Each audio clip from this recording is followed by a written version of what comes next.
latsho igwijo le Ekhaya Jikelele xa sesitsho kanje mbukeli liyatsho into yokubana jonga lemkile ixesha ebhotini. Ngoku ke sesingena kwiyure yethu yokugqibela yenkqubo kwaye wena ubunathi ukusukela kulaa mzuzu wokuqala uzibonele ngawakho amehlo ukuba siqoshe saqoshalaza salwa kwamdakisali xa ingekho qhafuqhafu ijafujafu siyishiya ngaphandle siyabaleka mbukeli okwebhasi yamabhokobhoko isendim lo ukholosa kaNomadlongoti umazipha umamshuku masifike sagaleleka okwebhasi yamabhokobhoko ndihamba naye Nadia. Yeyi uyandigqiba kholosa yazi ngoku mandize namanqaku ke ongathi uwalindele ukuze ongashiyeki ngaphandle ongathi ukakulindela ke kule yuri ludliwanondlebe ngedementia kunye nophononongo lwencwadi uzemva koko uwe umkhusane kodwa kwangoku masijonge eziphala phambili.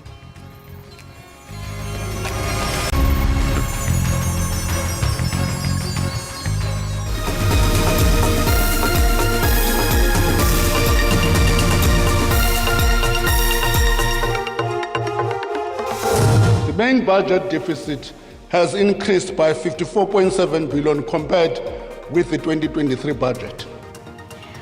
Umphathisi wezezimali uEnoch Godongwana uthi zimalunga na-70 izicelo ezisuka koomasipala zokuba kucinywe amatyala abo baka-Eskom ngelixa ke izicelo ezithe zaphunyezwa zixabisa ngaphezulu kuka-56 billion.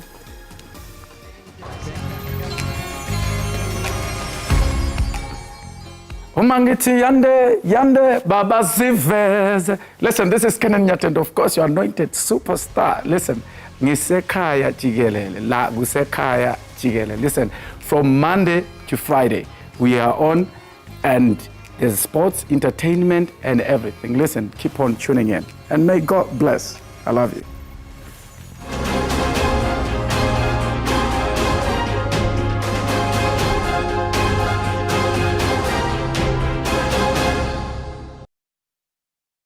Umphathiswa wezezimali uEnoch Godongwana uthi kulindeleke ukuba ityala likarhulumente lithi kratya ngaphaya kwe-6 trillion rand kunyaka-mali ka-2025 ukuya ku-2026. Umphathiswa ukwathi ukunyuka kweendleko zeenkonzo zamatyala kulo nyaka uzayo kuza kufikelela ku-385.9 yeebhiliyoni zeerandi. uGodongwana uthi inkcitho karhulumente kwimisebenzi ebalulekileyo yoluntu iza kuchaphazeleka kakhulu ngoba uqoqosho alukhuli ngokukhawuleza ukuxhasa ukunyuka kwenkcitho kumatyala akhoyo. Oku kuthethe izolo eKapa ngethuba esothula intetho yohlahlo lwabiwo-mali phakathi enyakeni. Kusenjalo umphathiswa wezezimali uEnoch Godongwana umile ezwini lakhe lokuba kusazukuba nzima kunceda iinkampani zikarhulumente ezisezingxakini zemali. Nakuba imizila esetyenziswa nguTransnet idodobala namazibuko engasebenzi kakuhle efuna iibhiliyoni zeerandi, uGodongwana uthi akuzukuba lula ukuba akhuphe imali. At some point, we need to find a solution for Transnet. The immediate solution is that everybody knows in this room that next week Transnet will have to redeem some debt. Ukwabeke imiqathango emitsha kumnyinyiva onikwe uEskom ngeliqinisekisa ukuba imali yabarhafi isetyenziselwa oko kufunekayo.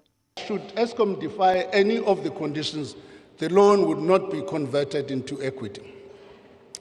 The Eskom Debt Relief Amendment Bill, which is we are tabling today, seeks to enhance that enforceability on the conditions agreed. Indodla yabantu abangaphangeliyo yandisiwe ngonyaka ngelixa urhulumente esakhangela umgaqo-nkqubo wendlela eza kubonelelwa ngayo. 34 billion is allocated to extend the COVID-19 social relief of distress grant by another year. Over the medium term, a provisional allocation is retained while a comprehensive review of the entire social grant is finalized. Kusenjalo uGodongwana uthi phantse zifike kuma-70 izicelo zoomasipala abafuna kucinywe ityala labo nguEskom. Ezo ziphunyeziweyo xa zizonke ifikelela ngaphezu kweebhiliyoni eziyi-56 zeerandi imali abayityalayo. So that moving forward, akho mntu ungabhataliyo. umasipala uyabhatala, nabahlali bayabhatala. uGodongwana uvakalise ukucuthwa kwenkcitho efikelela kwiibhiliyoni ezingama-21 zeerandi. Uthi okukucuthwa kwenkcitho kungaphantsi kwemali eyabuyiselwa kunongxowa kazwelonke kwabanyaka-mali babini badlulileyo. Dingilulama Matya weendaba ze-SABC ePalamente eKapa.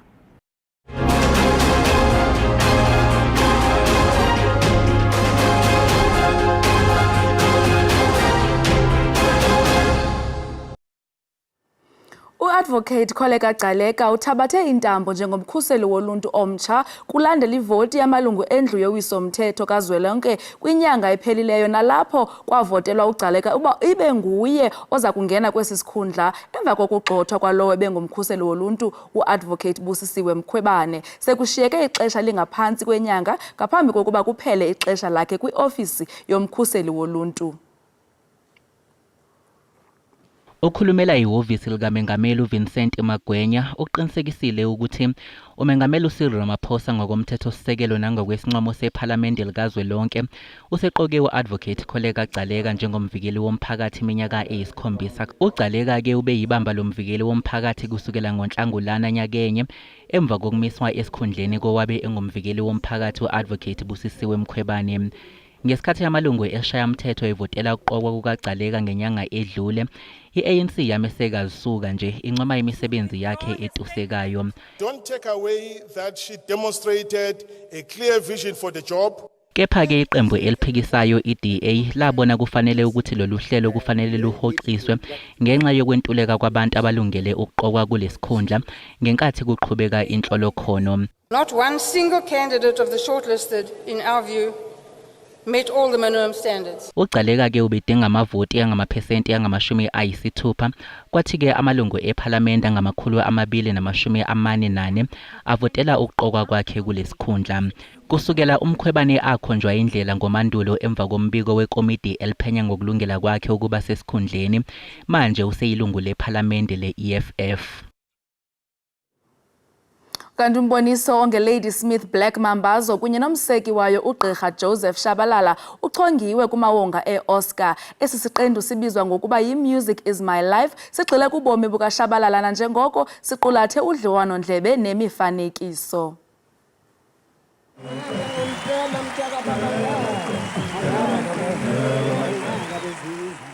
Isiqephu esiqoshiwe Music is My Life saqoshwa iminyaka emihlanu futhi isikhombisa izethameli ngempilo kaShabalala kusukela esemakhaya eMnambithi kuze kufinyelele ekuphumeleleni kwakhe kanye nokuhamba kwakhe emhlabeni ngo-2020. Lady Smith Black Mambazo sikhipha ama-albhamu angaphezu kwama-50 kanti isihlomle ngey'ndondo ze-Grammy 5. Leli qembu lithi ukuqokwa kuveza ngokusobala ukuthi wayenobuhlakani kangakanani uShabalala. It was very important to take the story of Bab Shabalala to the world, and to let the world see this giant that he was. I think we don't celebrate our own that much as South Africans. Lesi siqephu esiqoshiwe siqokelwe esigabeni seyiqephu eziqoshiwe iseqophelweni eliphezulu. Indodana kaShabalala ithi ukuba usadlandlavana ubaba wayo ubezoyiqhenya ngalokhu. It fulfills my father's dream because his vision was always for this music to be able to be promoted all around the world. So this is one of the tools that is helping pushing that vision of our father. We know we have won the Grammys, but this is something different that is going to reach other people who are not maybe in the music industry. Bazodalulwa mhla zingama-23 kumasingana abaqokelwe indondo ze-96th Annual Academy.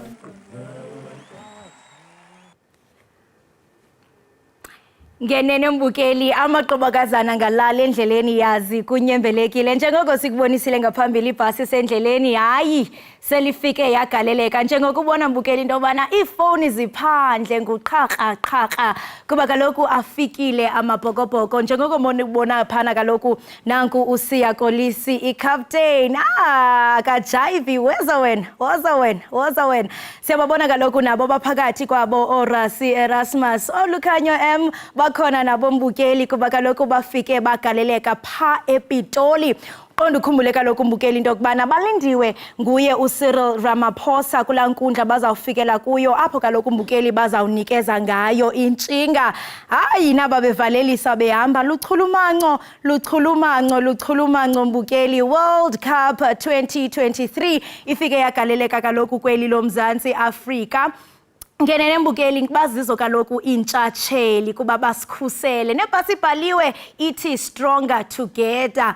Into eqinisekisayo mbukeli into yokubana xa simanyene sibumbene ngenene siba semandleni. Uyazibona nezipika pha mbukeli ebhasini into ethi ke kuyamenyezelwa liyatsho igwijo. Njengoko kaloku mbukeli ngaphambili besiqinisekisile into yokubana noko imigaqo iyabonakala into yokubana ivulelekile. Kwaye ke mbukeli nawe ke uba uhamba phana okanye uzawuhamba pha kwindawo yasePitoli qiniseka uba ngumqhubi uqhuba ngononophelo kwaye ke uyaqiniseka into yokubana awuzisebenzisi ezitalato apho kuhamba khona amabhokobhoko. Kumnandi kungaqhuma kubasiwe kungabaswa into ethi ke kulanjiwe ngenene amabhokobhoko ayasiphakela namhlanje siva ngabo. Abantu ke bayabalandela njengoko ubona mbukeli balandela ibhasi apho iya khona nabo bayatsho into yokubana sizawuya khona.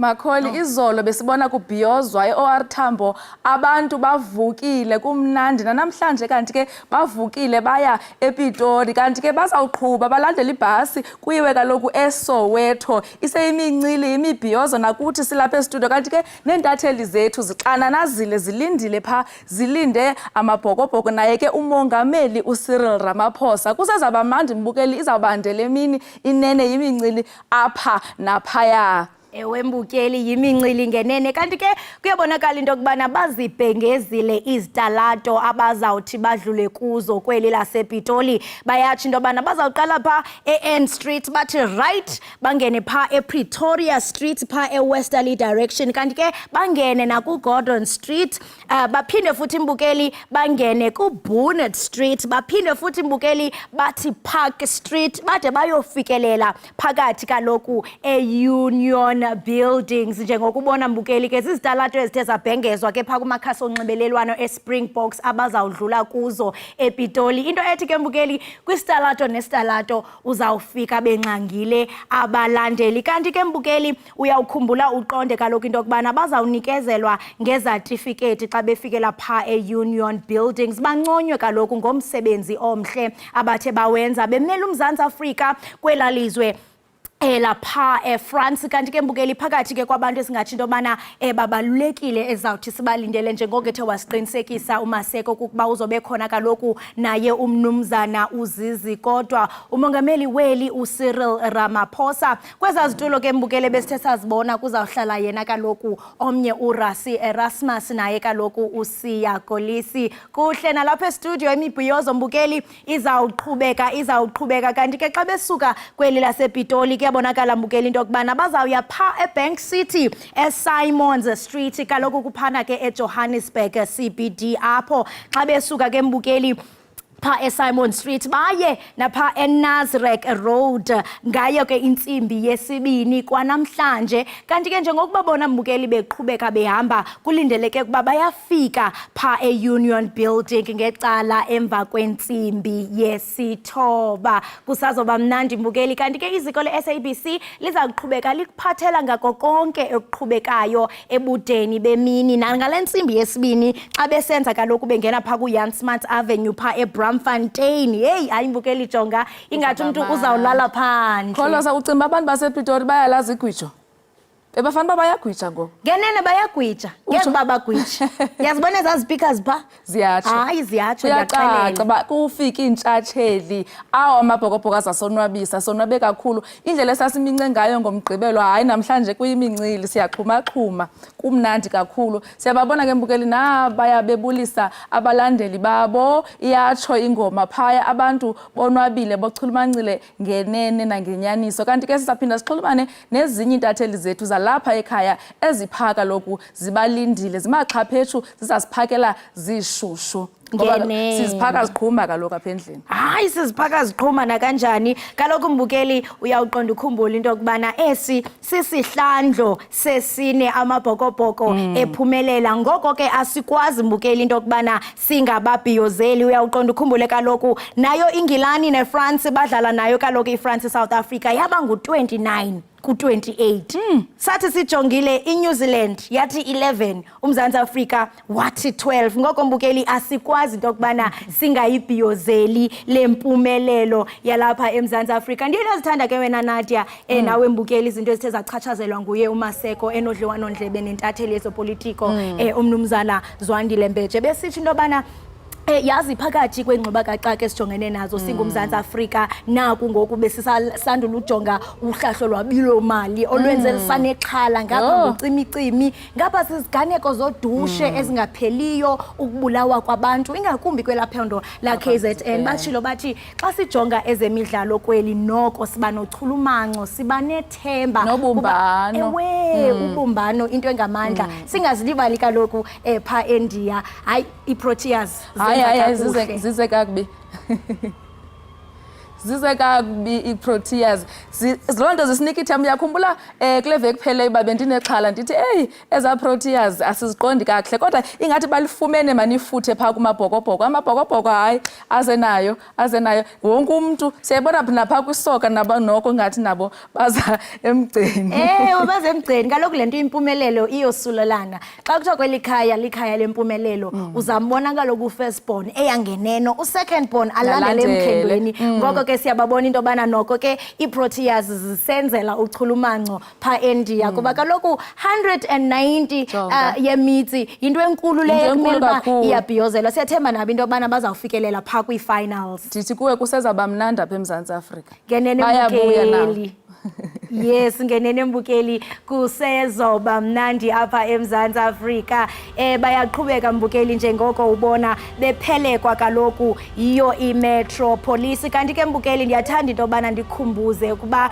isithethi se-TMPD umnumzana uIsaac Muhamba uye wanikeza ingxelo sitsho into yobana uninzi lwezitalato phaa kwidolophu yase-CBD sixela kaloku i-Arcadia i-Hatfield kunye nayo i-Sunnyside ziyachaphazeleka kakhulu njengoko kaloku umngceleli udlula kwezi zitalato kodwa ke ziyawukuvulela ukugcwala ngoko nangoko emva koko bayabongozwa ke mbukeli abaqhubi bemoto ukuba baziphephe indawo ezichaphazelekileyo kwaye ke bayakhuthaza ukuba babe nomonde kwaye baqhube ngobunono njengoko kaloku isizwe siphela sibhiyoza sebefikile naba siyababona benyuka bengena e-Union Buildings niyababona bukeli bayakhatshwa abantu bayabaleka nasezitalatweni kuba baxhaphethu baphethe iifowuni kumnandi kwela lizwe kwela phondo lasePitoli apho ke amabhokobhoko akhoyo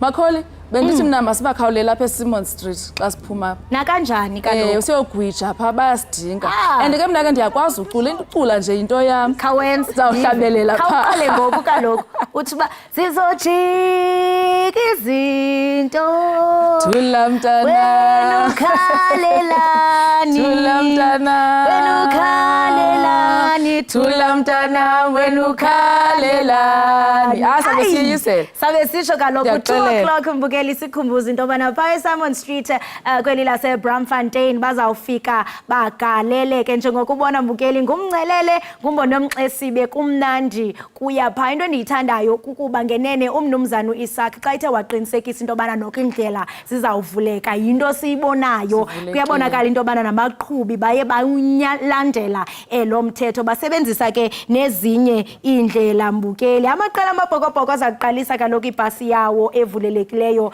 njengoko ubona mbukeli basingise phaa e-Union Buildings bephelekwa kaloku ngawo amapolisa kumnandi kakhulu siyakolisi kaloku mbukeli khafana ucinge nje just a township boy from Ezwide esuka phaa kaloku kwiphondo laseMpuma Koloni eGqeberha. Namhlanje uyintshatsheli. Ndiye ndathanda kakhulu umbukeli ukuva abantwana baphaa eZwide besitsho into yokubana yazi lo mbono bawubonayo wokuphumelela kwaye usiya Koliso kutsho kukhulu kubo kuba nabo njengaba bafana nje beziphathele bathi ngamangesi from the dusty streets of Zwide to the world. Besitsho into yobana nabo xa bembona usiya Kolisi ngenene mbukeli baba nethemba lokuba nawo amaphupho wabo aza kufezeka. Nawe mbukela apha ekhaya ukubona amabhokobhoko besuka kwindawo ngendawo kumakhaya ngamakhaya kwizimo ngezimo, ndiqinisekile nakuwe kubetheleleka into ethi amaphupho wakho ayokufezeka ngenene wena Nadia. Nabazali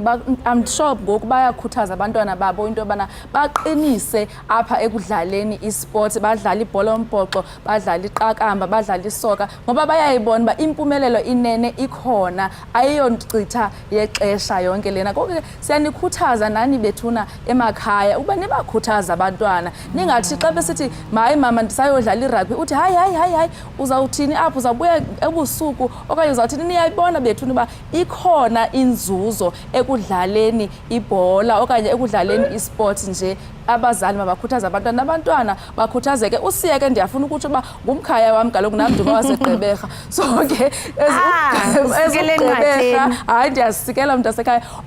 As umntu waseGqeberha ke hayi iyandonwabisa kakhulu le into le ndiyibona apha intle gqithi. And phakathi kwale nto ithethayo Nadia kachula amanxisa kakhulu ukubona abadlali bebhola esingatsho into yokubana ngababala bentsundu. Kuba uyaqonda ukhumbula into yokubana xa sijonga ngaphambi kokuba kanti kube khona ungcinezelo, esi sport okanye lo mdlalo we-rugby yayingumdlalo kakhulu esasibona into yobana kudominate kakhulu amangesi. Kodwa kuhle mbukela into yokubana sibone ukuba abebala bentsundu bayazibandakanya nawo lo mdlalo. Nako Usiya Kolisi bayana ethi halala ibulisa kaloku abalandeli. Hey kaloku mbukeli ziveki nolikhanyo nabo siyababona, noRasi Erasmus mbukeli nabo siyababona bakhona baphakathi inside. Hey kaloku mbukeli luchulumanco kakhulu kuba ziveki ezingaphi singumzantsi Afrika simincile sisithi mayibuye le ndebe ngenene mbukeli yabuya yengene ekhaya. I-weekend ne-weekend oko bephumelela ngenxa kwelinye oko simincile inene namhlanje. Hayi iyatsho uba umzingisi akanashwa ngoba kaloku saphathi sasweleka kule veki pheleyo sijonge igame yamabhokobhoko ewina ngepoint A1 aphinda nendebe yehlabathi ayiphumelela kwangale point inye. Loo nto ithetha uba hayi inene uba into uyazimisela kuyo uye ngentliziyo. I think nabo babetshilo phaa eFrance bana bayayazi uba sibaxhasile sibajongile ngoko nabo bazawudlalela kwathina. Ndiqinisekile nakubaqeqeshi balo mdlalo ngenene nabo baziva lo mbukeli wam baziva bechulumance kakhulu phakathi kwabo kaloku uJacques Iindaba nakubini nje mbukeli sithe xa siva iindaba ezimnandi kangaka zokuba iyabuya intshinga apha eAfrika okanye apha eMzantsi Afrika. Saziva nendaba zakhe zokubhengeza zokuba umqeqeshi wayo iSpringboks uJacques Iindaba ubeka phansi intambo. Esisimemelelo ke mbukeli seza ebutsheni balonyaka. Kodwa ke mbukeli ngenene luchulumanco ukuthi sonke singumzantsi Afrika nathi apha ekhaya Jikelele siziva kaloku sinelunda ngawo amabhokobhoko ngenene basibeke kwinqwanqwa eliphezulu singumzantsi Afrika. Siyathemba ke mbukeli into yokubana nemini namhlanje ukuwongwa wabo nokuba banikezwe imbeko ngomsebenzi omhle kuyawuhamba ngempumelelo. Kodwa ke ndiyathanda mbukeli into yokubana ndikhumbuze kuba iziko le-SABC inkqubo ngeenkqubo ezahlukileyo ziza kuthulela konke okuyobe kuqhubeka phaa ePitoli. Kukuye kaloku mbukeli ngentsimbi yesibini apho sizawubabona begaleleka phaa eSimons Street eBramfontein. Kanti ke sizawuphinda ke sixhumane nentatheli yethu ephaya eUnion Buildings kodwa kwangoku masisela amanzi.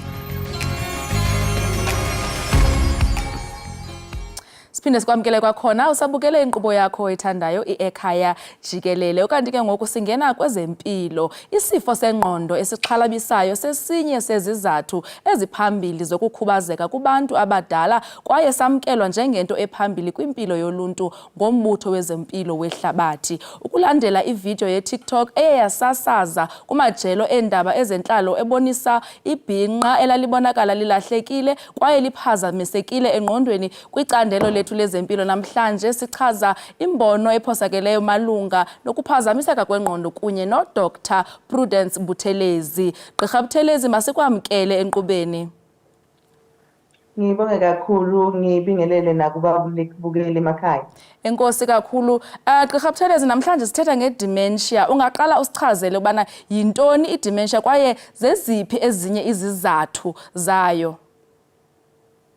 Okay, uma sikhuluma ngedementia sisuke sikhuluma igama esilisebenzisayo sibodokotela elichaza ukugula okuhlukahlukene oku-affecta ingqondo, especially engqondweni, ukukhumbula kwezinto igameko ezenzekayo empilweni yakho noma izinto ozenza khona manje noma ukucabanga. Okanye sometimes uthola ukuthi kuyabhebhetheka, uthola ukuthi ngisho nezinto ofanele uzenze imihla nemihla, ukugeza, ukudla, kanjalo kuyalahleka. So igama esilisebenzisayo ukuchaza izifo ezehlukahlukene ezikhoswa ukuthi umuntu akhohlwe.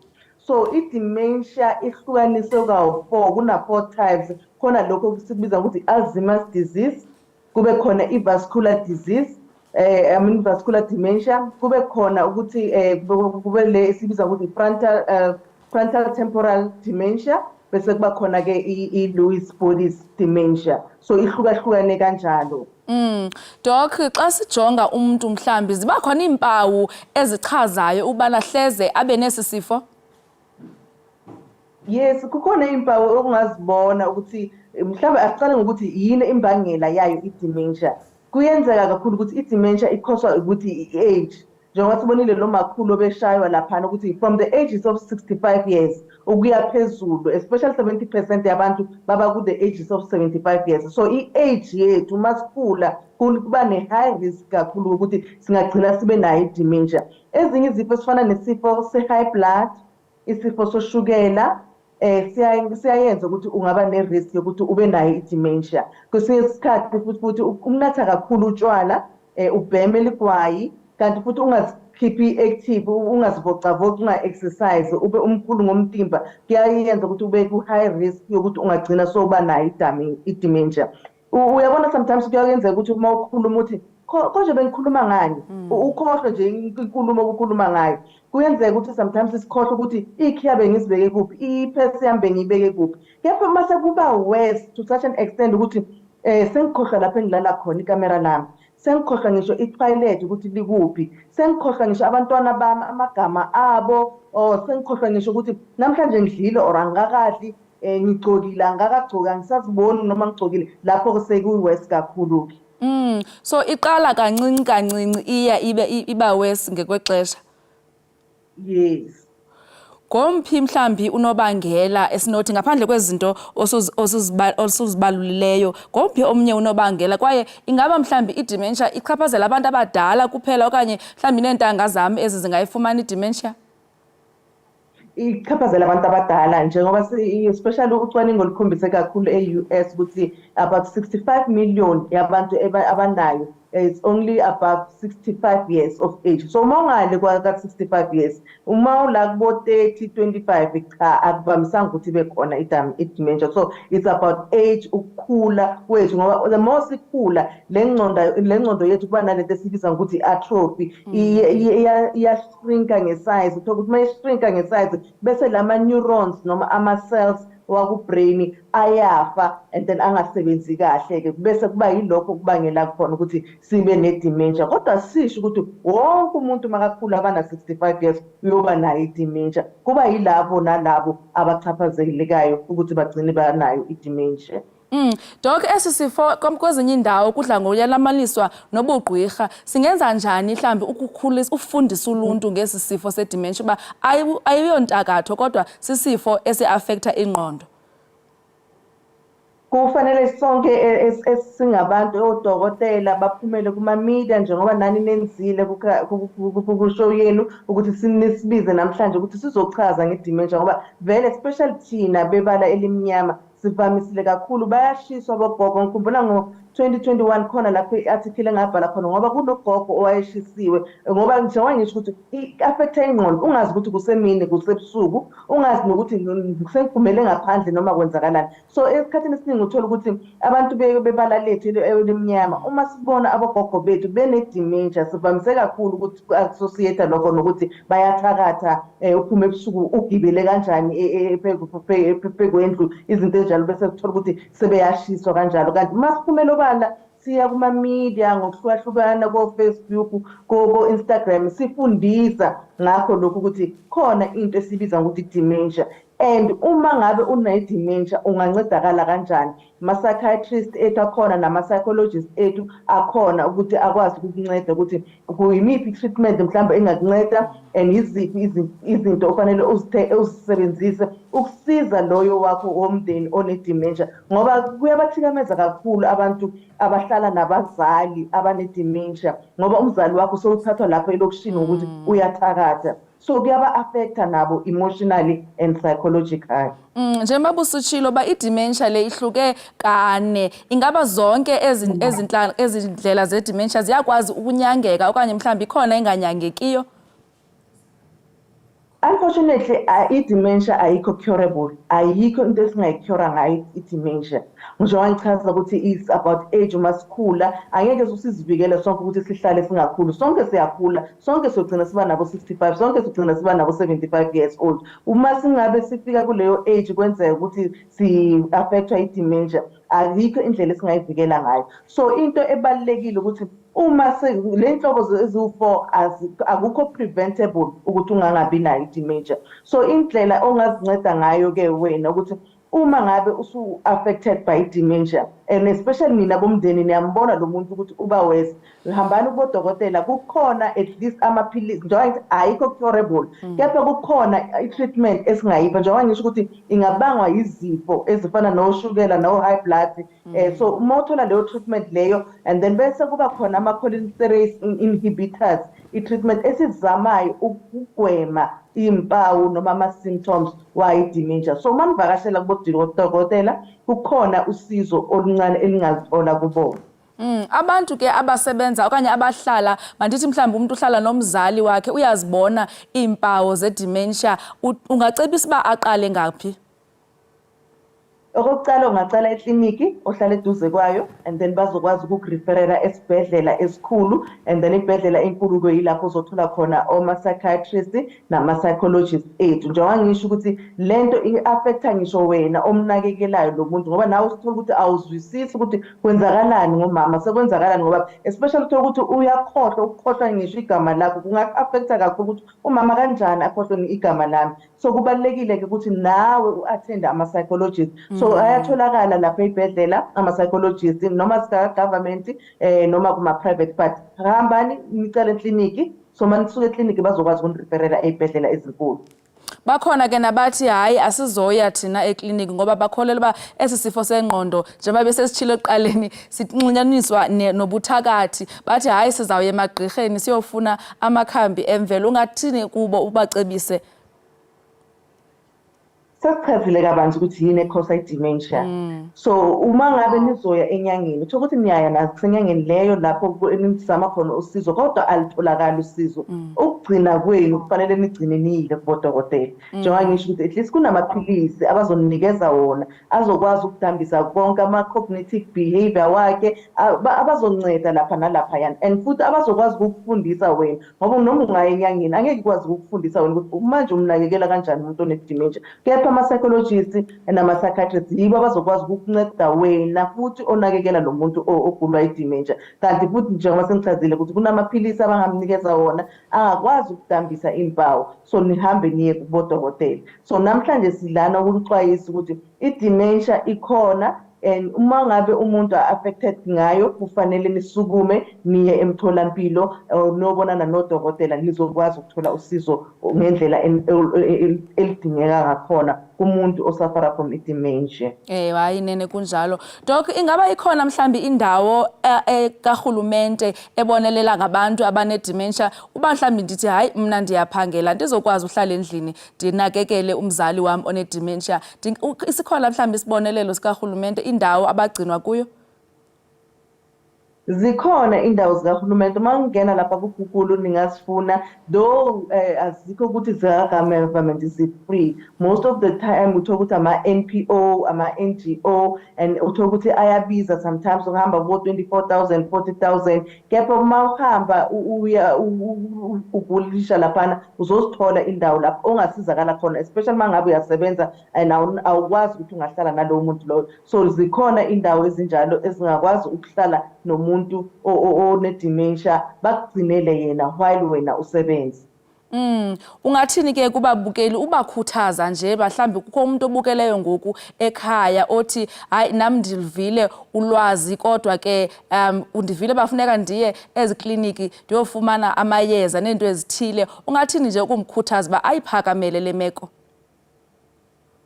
Ngingathi kumbukeli osekhaya ukuthi ungaphatheki kabi ukuthi umama or ubaba une-dementia njengoba sisho ukuthi isifo esikhona ku-common awusiwedwa uhamba kuleyo ndlalo oyihambayo baningi abantu ababhekana naleso simo leso. Kanti-ke into ongazinceda ngayo ebalulekile ukuthi usukuma uyofuna uncedo ekliniki emtholampilo and then bakwazi ukunireferela esibhedlela. Umthathe umama noma ubaba uye naye lapho uyothola usizo noma kungaba i-treatment noma kungaba yiphi indlela abazomnceda ngayo. Bese nawe ke uthola uncedo psychological njengoba siyazi ukuthi mental health illness igcwele ichaphazekile and siyaxwayisa njalo sihlala sikhuluma nge-mental health ngoba vele ukuhlala nomuntu okhubazekile ngoba khona lokhu kuba i-dementia kukhubazeka ngengqondo njengoba sazi ukuthi from nge-3 November singena kule nyanga ukuthi abantu abaphila ngokukhubazeka. So nakho lokhu ukuthi ingqondo ingasebenzi kahle ukukhubazeka ngengqondo. So kubalulekile ukuthi wena nawe uthole usizo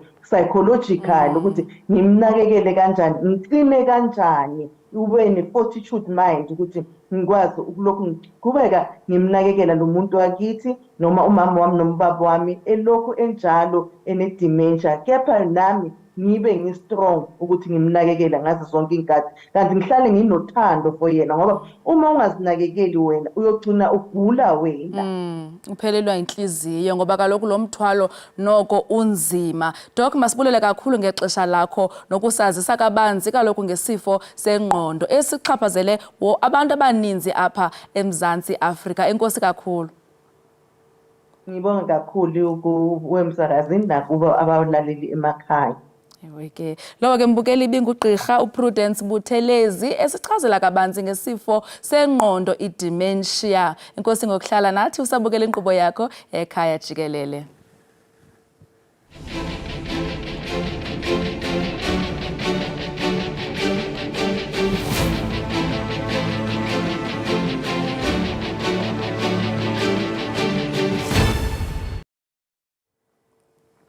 Bukeli njengokuba usazi ke uba amabhokobhoko selegalelekile kweli yaye namhlanje basungula ukhenketho lwabo kwilizwe liphela lwendebe yehlabathi iWeb Ellis ukufumanisa banzi ke ngoko sinxumana nentatheli yethu uPhesi Nkatlo ephaka loku ePitoli. Phesi masikubulise sikwamkele ngalentseni wamugetswi. Ngiyabulisa sisinadia ngibulise nabantu emakhaya sisinadia. Ungasichazela ngemeko elapho uba kwenzeka ntoni ngoku? Loftus Versfeld Stadium ePretoria njengoba uchaza amabhokobhoko azozalana. The fans are expected to come out in their numbers to see their heroes. We saw on Tuesday i-team kayifika la ekhaya South Africa Mzansi. The fans were packed. A lot of them came out in their numbers to welcome and give the team a hero's welcome. Namhlanje kuzoba ne-World Trophy Tour ezoqala lana ePretoria. It will start at the Union Buildings. Around 9:30, the open top bus is expected to leave Union Buildings to come and pass La Sikhona Loftus Versfeld Stadium. Siyazi is the home of the Blue Bulls Rugby Club. abanye abadlali be-Springboks abafana no-Kenan Moody, Kate Lee Arendse, no Vili Leroux, siyazi ukuthi usayine for leli qela lama-Bulls this year. They are part of the Springboks. The team will come and pass here just after 9 after departing in an open tour bus from the Union buildings. So at the moment, akukho okuningi oyenzakalayo lana. There's not a lot of people. Ngicabanga ukuthi it's because it is still early. So far we have abantu abasebenza lana e-Loftus Versfeld Stadium, Sis Nadia, but we expect 30 minutes or just after 9 o'clock or around 9:30 once the bus has left the Union buildings, abantu bazoza lana and we'll start seeing them in their numbers coming here to see their heroes. From lana Loftus Versfeld, the bus will not spend that much time because bazoya kwezinye indawo, they'll go to Tshwane House in Pretoria CBD where they will be addressed by the mayor, and then from Pretoria they are scheduled to go to Johannesburg to MTN, Sis Nadia, Nabalaleli Ekhaya. So the fans are expected to go to some places where a team bus will pass so that they can see their heroes. Later in the day from MTN, after lunchtime, 12 o'clock, the team will go to Braamfontein, Joburg CBD, and then from there to Soweto and the FNB Stadium. So those spots, it's where fans should go if they want to see their heroes. We know the team won this year's Rugby World Cup, making it their 4th title after winning the 1995 one, the 2007 one, and the 2019 one in Yokohama, Japan. And coincidentally, it's on this day, the 2nd of November in 2019, that the Springboks played England in Japan in the 2019 Rugby World Cup and to win their 3rd Rugby World Cup title. So today, we celebrate Iindaba. We know today, after the Gauteng leg of the World Trophy Tour, bazoya eKapa Sis Nadia. Tomorrow they'll be in Cape Town, Sis Nadia. So we expect people to come out in their numbers and to see their heroes and celebrate with them, Sis Nadia. Enkosi kakhulu Phesi, saphinda sixhumane nawe emva kwexesha.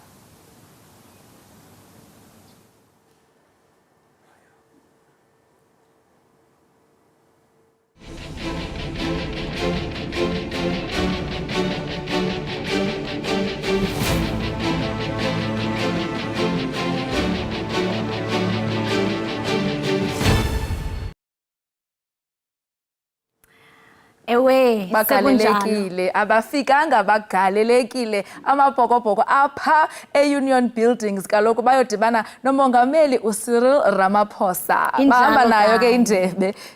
Bahamba nayo indebe. Ewe. Iyakhazimla. Ewe, iyakhazimla indebe. Ngenene mbukeli bayatsho kwaXhosa into kubana kuyosala unobangena kuqhawuke unobathana. Sele befikile ke amabhokobhoko begaleleke pha e-Union Buildings. Kanti ke mbukeli uzawukhumbula into kubana phakathi kwabantu ababalulekileyo abakhona ukhona kaloku nomphathisa wezemidlalo ezobugcisa umnumzana uZizi kodwa. Kwaye ke mbukeli ngathi ke ikhona into entle abazawuphathelwa yona amabhokobhoko nguye umphathisa kodwa ke mbukeli uzawuzivela ngako konke okuqhubekayo Ekhaya Jikelele ngenene mbukeli sinelunda ngawo amabhokobhoko kwaye ke siyayiqola siyayiqongqotha ke inkqubo yethu kodwa ke siyanishiya kaloku nako konke okuqhubekayo pha e-Union Buildings. Thina ke siyanithanda, masihambe siya Union Buildings. Visit to the team ahead of the game and his inspirational messages of encouragement made a real difference. President Ramaphosa understood the significance of this World Cup win for our nation, and he shared his heartfelt support for the team. Our Springbok squad and coaches and management team are truly exceptional. We have spent nearly 6 years tirelessly working towards the goal of winning the World Cup. The last World Cup was a bonus. We actually worked for this one. Meticulously planning and executing our strategies. However, I believe that all our efforts would not have been enough without the genuine support from the highest office in South Africa and from every corner of our country, from the bustling city streets to the remote villages. the desire to unite, to celebrate together, to share the victory, and to know that we've earned it as one nation. This is the essence of winning a Rugby World Cup. We have learned from President Mandela that sport has the power to unite. And this message and the Mandela dream has never been truer for the Springboks during this week. The Stronger Together motto inspires our world-class players and coaching team, guiding them to execute their remarkable skilled plan that ultimately led to our victory. So as we move forward, we look to see the Stronger Together message continue to grow, to inspire our country from small moments of unity to significant achievements that impact many, as strongly encouraged by our President, Ramaphosa. I thank you.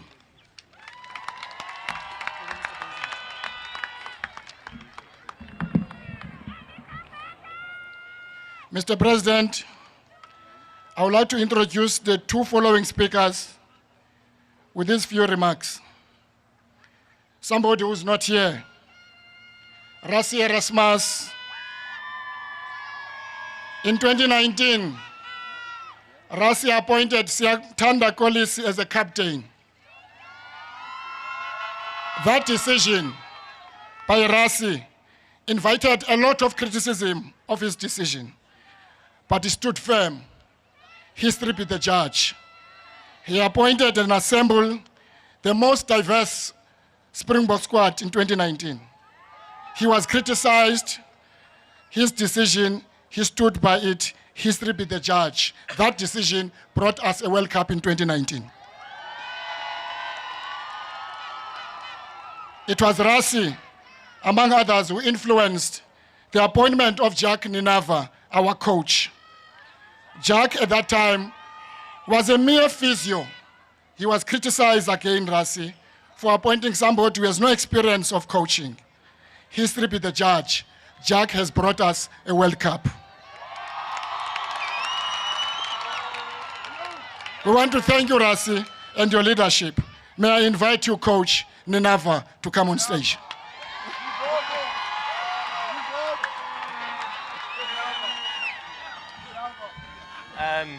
I'm going to be quick. I'm not a guy for a lot of words. To be successful in life, you need three things. You need people that believe in you, and for that, Mr. President, Mr. Minister, and the Cabinet, without you guys believing in us and jumping through hoops for what we wanted to achieve, thank you for that. Secondly, second ingredient, you need people that's willing to sacrifice everything. They're sitting here. They sacrifice families, their bodies. They sacrificed, they paid with the time from their families to win that. And then thirdly and lastly, you need a foundation of people that believes. Thank you for believing us when we made changes, when we lost test matches, changed 18 players into a Wales test match, and we said it's a strategy. Thank you for believing and still supporting. I love you all and thank you very much.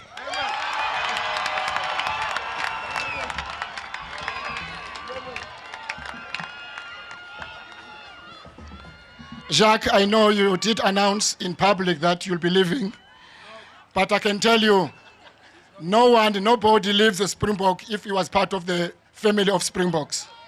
Definitely you'll come back because you'll miss this team. Siyakolisi. Many people identify themselves with rugby, particularly young people, through your leadership. Many people we watched together in Paris, videos and clips of hundreds and thousands of people who gathered in Thohoyandou, many people who gathered in Moleji, many people who gathered in Jikelele, many people who gathered in Kunu, and many people gathered in Libote. They were all inspired by your leadership. You continue to be an inspiration. We thank you, and we thank the decision that Rassie took. Today, you are a role model You're inspiration to many young people. I invite you, my captain. I invite you, leadership.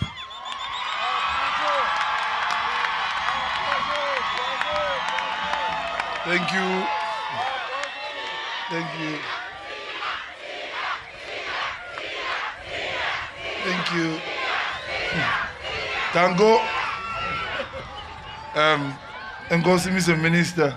Ngosi Tata, Mr. President, Mr. Mark Alexandra, the cabinet, and obviously our CEO, and obviously the players. I'm honestly, I'm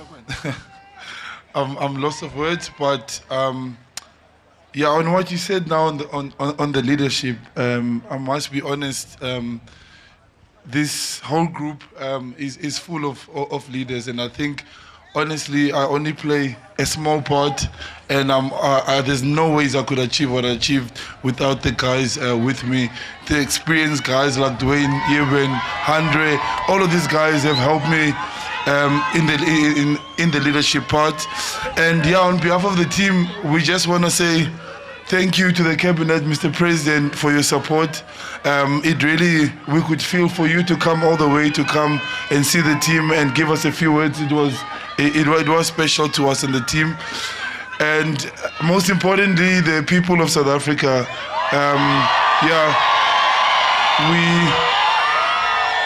We as a team, we chose to dedicate this World Cup to you because you are the reason we are where we are today. The way that you don't give up, your resilient spirit, how hard you work, and the things that you must go through to be where you are in life. Honestly, the other countries can't understand. So your support really kept us going. And also we are very diverse, just like you are outside there. And we just wanted to show that diversity is our strength in South Africa. And to encourage Mr. President and the cabinet, we need to use our diversity a bit more. I think it's a powerful force that a lot of countries don't have, that we have, that we can use very brightly, because I think coming from different backgrounds and different areas, we all see different challenges and we see life differently. And the more we share towards South Africa, the more we put South Africa first and we work for South Africa, and everything that I do is focused on that. And that's what we did as a group of players. And we did it by playing rugby. It's very easy, but I believe you can use that amongst the country itself, and obviously with everybody else that you work with in Parliament. So we just want to be the servants of South Africa as we were, and our serving is playing rugby and being as best ambassadors as we can. And yeah, we thank you. We thank you for your support. We thank you for your love. We hope you enjoy this, and we hope these celebrations and this trophy doesn't end this week, that this unity that we see continues going forward. So thank you, we appreciate you, and we see a lot of people at work, which is great. Thank you.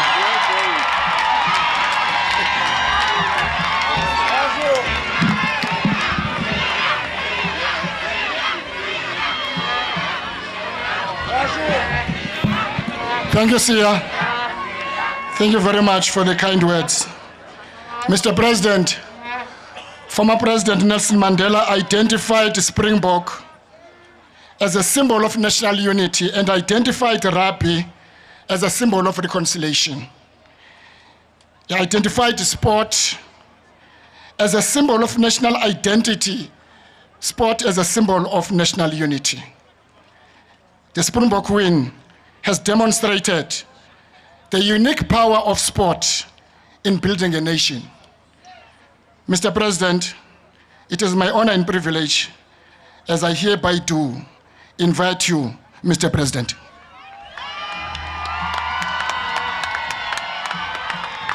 It's okay, I'll use this one.